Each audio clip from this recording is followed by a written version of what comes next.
Buckle up, everyone, because we are diving deep into some religious liberty cases today. Deep dive is right. You bet. You've sent over, honestly, some fascinating articles on these cases.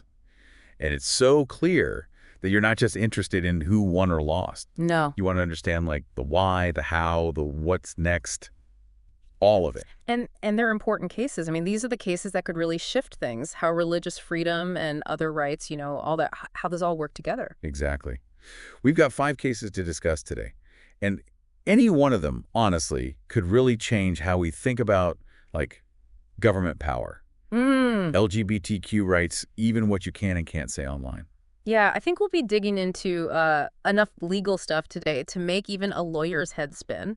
Oh, challenge accepted. Let's jump right in with a case that it's making a splash in the legal world, though it seems a little fishy. Okay. We're talking fishing regulations, government agencies, and something called Chevron deference.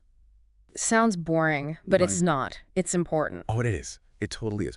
Okay, so imagine this. You're driving down the road, right? And you see one of those speed limit signs, but it just says, drive safely. Okay. That's it. Yeah. Seems simple, but what does safe actually mean? Like, who gets to decide how fast is safe? Right. And that is Chevron deference, basically. For a long time, courts have let federal agencies, decide how to interpret laws that aren't super clear. Because in theory, they're the experts. Exactly. They have the expertise. So your speed limit example, it's like letting the Department of Transportation set the actual speed limit, even if the law is fuzzy. Okay, I'm with you. But now, the Supreme Court might be changing things. And this is where our fishing friends come in. Loper Bright Enterprises. Loper Bright Enterprises. Okay, not exactly a name everyone knows. How'd they get to be the big case that might overturn this, like, decades-old thing? So they're challenging federal fishing quotas, and their argument boils down to this deference, this whole letting agencies decide thing. It gives the government too much power. The courts, they say, should be more involved. So really, it's not about the fish. It's about who gets to say what the law means when it's not clear. Yeah. And if the Supreme Court sides with, what was their name? Loper Bright. Loper Bright, right. If they side with them, then what? Big impact. Way beyond fishing. We could see challenges to, well, almost anything. Think environmental regulations, healthcare, stuff that affects everyone. Anything where the feds have some say in how a law works. Okay, now you're talking about things that, like, hit close to home for people. What kind of impact are we talking about? Like, give me an example. Sure. Imagine the EPA puts in stricter rules about, let's say, car emissions to fight climate change. Right. Under Chevron, as it is now, courts would probably support the EPA. They're the experts, supposedly. But if Loper Bright wins those stricter rules, they could be challenged in court, delayed, maybe even totally stopped. Wow. So it starts with something as specific as fishing, but the implications are huge. Exactly. Huge. And that's why this case has so many people watching, waiting to see what the Supreme Court will do. From fuzzy speed limits to a potential power shift between the courts and the government. This is why we love a good legal deep dive, talk about high stakes. But, speaking of high stakes, our next case, this one takes us from the ocean to the internet. Oh, yeah. The online world. Social media. Right, where free speech gets really, really complicated. To put it mildly. And we got 2 states jumping right into that fight. Yeah. Texas and Florida, both passing laws, trying to, like, rein in what they see as social media censorship. Both worried about big tech, having too much power over what we can say, especially about politics. But, and this is interesting, they do it in different ways. Okay, so Texas, they're basically like, nope. You can't just kick people off your platform because you don't like their politics.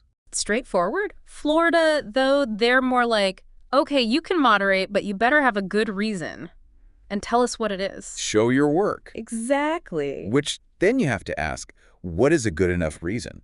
Where does a company's right to say, not on my platform, bump up against my free speech rights? Right. And that's a huge question. Constitutionally tricky stuff. Totally. And just as these cases were getting going, the Supreme Court stepped in with a big, hold on a sec. Yeah, they hit the pause button, delayed their decision on whether these laws are even okay. So we wait. But that doesn't mean the arguments have stopped. Yeah. It feels like everybody's got an opinion on this one. Well, it matters to people. On the one hand, you've got censorship concerns, people feeling like they're being silenced, especially if their views are, shall we say, outside the mainstream. Right. But then on the other side, there's the whole issue of, like, hate speech. Yeah. misinformation, stuff that's actually dangerous. Social media companies, do they have a responsibility there? They do. But where do you draw the line? It's Yeah. not always clear. Nope. It's a tough one. How do you stop the bad stuff without also silencing legitimate voices? And the Supreme Court, when they do decide, it'll have a huge impact on like how we even use the internet. For sure. Okay, from the internet, we now go to weddings. But not the fun kind. The kind where creative freedom goes head-to-head with the law. Ah, yes. Laurie Smith, web designer extraordinaire, First Amendment champion. This is a case for anyone who's ever poured their heart into their work. What happens when what you believe, like deep down, clashes with what you're allowed to do? Exactly. So put yourself in Laurie's shoes for a sec. You're amazing at making wedding websites, like the best. Beautiful, personal, all that. But you're also deeply religious, and your beliefs mean you're against same-sex marriage. Okay. Now, you're in Colorado, and they've got this law, right, that says businesses can't discriminate based on sexual orientation. Oh. Sounds simple, but But you're making a website about a wedding. Is that just a service, like baking a cake, or is it artistic? Are you expressing something through that website? there it is. Yeah. That's the question, right? And if it is expression, can the government force you to create something that goes against everything you believe? And in this case, the Supreme Court was like, nope. They sided with Laurie. 6-3 decision. They said Colorado's law, the way it applied to her, violated her free speech rights. Basically, the government can't make you say something you don't agree with, even if you're a business owner. Which opens up a whole other can of worms, doesn't it? What counts as a service? What counts as free speech? Could this lead to, like, more businesses refusing service based on, I don't know, religious objections? Where's the line? $1 million questions, all of them. This case, it doesn't give easy answers. No, but it sure got people talking. And our final case today, this one's about work. Everyone's favorite topic. Everyone's had a job, right? Religious accommodations in the workplace. Specifically, what counts as an undue hardship for an employer? Groff versus DeJoy. That phrase, undue hardship, it's been at the heart of so many cases. Before Groff, though, the bar was, let's just say it wasn't very high. Like tripping over that bar, easy peasy. Basically, a minor inconvenience, and the employer could say, nope, undue hardship. But Groff, this case might change things up. So we've got Gerald Groff. He's an evangelical Christian, works for the Postal Service, and he wants Sundays off, the Sabbath, right, to observe his faith. Totally reasonable. Right. But the Postal Service, they're like, sorry, dude, undue hardship, staffing issues, too much disruption. And at first, the lower courts agreed. But then, Here comes the Supreme Court to save the day. dramatic music. But yeah, unanimous decision, sent the case back down, said the lower courts need to take another look with a much stricter definition of what undue hardship actually means. So they didn't just say Groff was right, but I made it clear, employers can't just use undue hardship as an excuse anymore. There has to be a real reason. Right, and that is huge for employees. Imagine, say, you're Muslim, you need to pray 5 times a day, but your job is making it difficult. This ruling, it gives you more power to say, hey, you need to accommodate this. Or let's say you're Jewish and you need time off for holidays that your company doesn't normally recognize. This case, it could force those conversations to happen, push for more flexibility. Exactly. It'll be really interesting to see how this all plays out in the real world. But one thing's for sure, this case put a spotlight on religious freedom at work, and that's a big deal. It's wild, right? This one little phrase, undue hardship, and it can have such a big impact on people's lives. That's what's so interesting about these religious liberty cases, I think. It's not just like legal theory, it's real people, real struggles, what the courts decide. It matters. We've gone from fishing to websites to the post office, all in, what, an hour? My brain's a little fried. It's a lot. Anything surprise you as we were talking about all this? Honestly. Yeah, when we started with that Chevron case, I thought, uh-oh, this is going to be tough to explain. But that speed limit thing, that worked. It's true.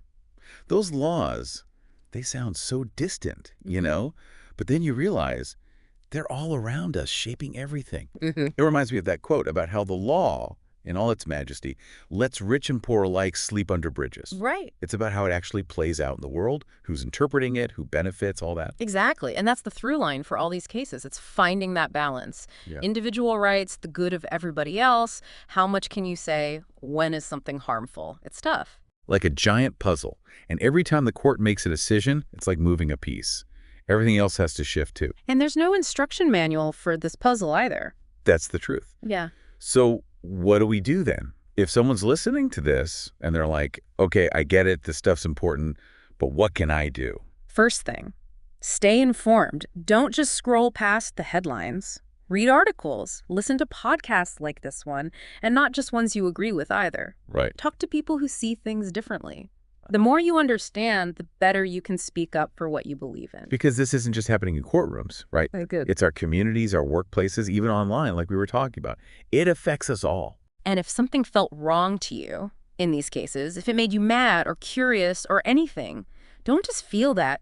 Do something. Find groups that are working on these issues, contact your representatives, talk to people. Make your voice heard. That's what it's all about. It is. Our rights, our freedoms, it all depends on us paying attention and speaking up. Couldn't have said it better myself.